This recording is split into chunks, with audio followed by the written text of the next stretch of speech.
नमस्कार, म सङ्गीतकर्मी चेतन सापकोटा। विगत 3 वर्षदेखि ब्रेन ह्यामरेजका कारण एउटा जिउको एउटा शरीर, एउटा अङ्ग, एउटा पाटो नै नचल्ने भएर थलिएर बस्नुभएका उहाँलाई चाहिँ अब आर्थिक सहयोगको लागि सबैजना जुट्नु भएको छ। सबैले सहयोग गर्नुभएको छ।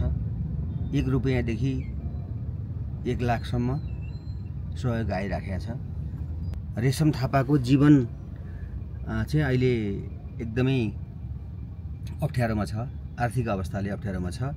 यो डाक्टर सुनिल शर्माको हस्पिटल, मोरङ जिल्लाका माननीय सुनिल शर्मा, उहाँको हस्पिटलमा हामी उपचार गरिरहेका छौँ र एकदमै राम्रोसँग उहाँले उपचार दिइरहनु भएको छ।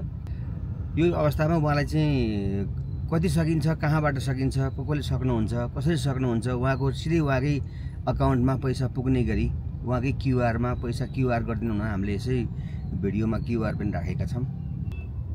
तिनै संस्थाका लागि आज हामी यहाँ उपस्थित भएका छौँ।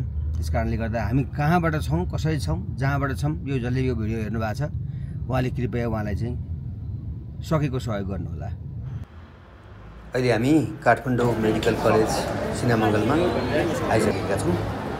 सिन्धुपाल्चोकका माननीय माधव सापकोटा सुबोध, युवराज दुलाल, युवा नेता रामप्रसाद सापकोटा दीपशिखा, टिएन सापकोटा लगायत सबै सिन्धुपाल्चोकका युवा साथीहरू यहाँ आउनुभएको छ। रेशम थापालाई उपचारमा हेर्नका लागि उहाँहरूलाई के गर्नुपर्छ, कसो गर्नुपर्छ भनेर।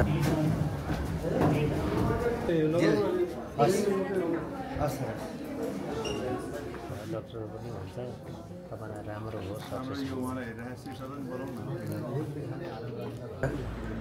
उपचारमा सहयोग पुर्याउनको लागि उहाँहरू आउनुभएको छ र यो सम्पूर्ण कार्यमा चाहिँ माधव सापकोटा सुबोधले नै सुरुबाटै इनिसिएसन लिएर उहाँलाई हस्पिटल लानेदेखि सबै गर्ने काममा चेतन सापकोटा सहितको उहाँहरूले यो कार्य गर्नुभएको छ।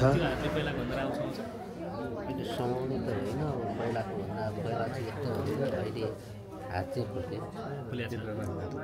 पहिला त कक्राको यसको यो त उसै ठिक थियो, यसले समाउँदैन त्यसो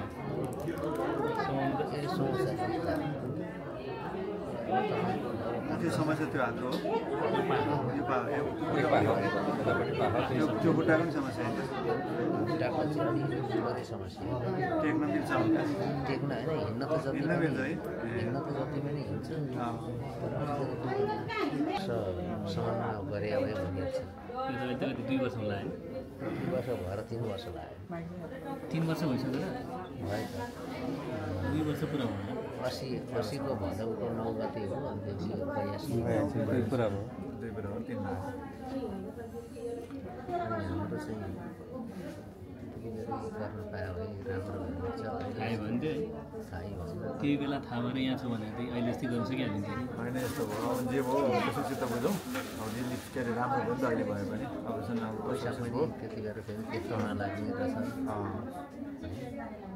अब चिन्ता नगर्नु, यसैमा कति भएको छैन।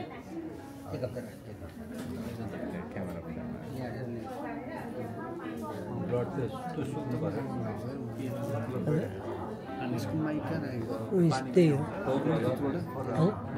त्यो त्यहाँ रिसिभ भइसक्यो त्यहाँ यहाँ आउँछ। सबै मिलेर तपाईँको लागि साथ सहयोग हुन्छ, हौसला हुन्छ, भइराखेको छ साथीहरूले होइन। विगत पनि हामीले गरेकै छौँ पहिला नि, अहिले पनि तपाईँको लागि हामी सबै मिलेर गर्छौँ है। तपाईँ चिन्ता नलिने, तपाईँले चिन्ता नलिने, तपाईँले अब आफ्नो मनोबल उच्च राख्ने, रुचेको खानेकुरा खाने शक्ति भित्रबाट चाहिन्छ। अरू यो आर्थिक लगायतका विषय तपाईँले टेन्सन लिएर हराउने नै होइन, सबै साथीले गरिराख्नु भएको छ, हामी नै गर्छौँ, सबै मिलेर यसलाई पार गर्नु है। के खाउँ जस्तो छ बाहिर झिकाएर केही यो चाहिँ खानु पायो भने जस्तो लागेको छ भने हातले मागेको छ भने भन्नु छैन। के खाइरहनु भएको छ? दाल भात खाने त जाऊ हस्पिटलमा जाऊ र जे खायो नि भयो, बाँड्ने पनि छैन। किलो खाना भएन morning walk evening walk day walk हरदम समय अब उताबाट आएकै दिनबाट त्यही दिनबाटै एडमिट हुनु हो नि त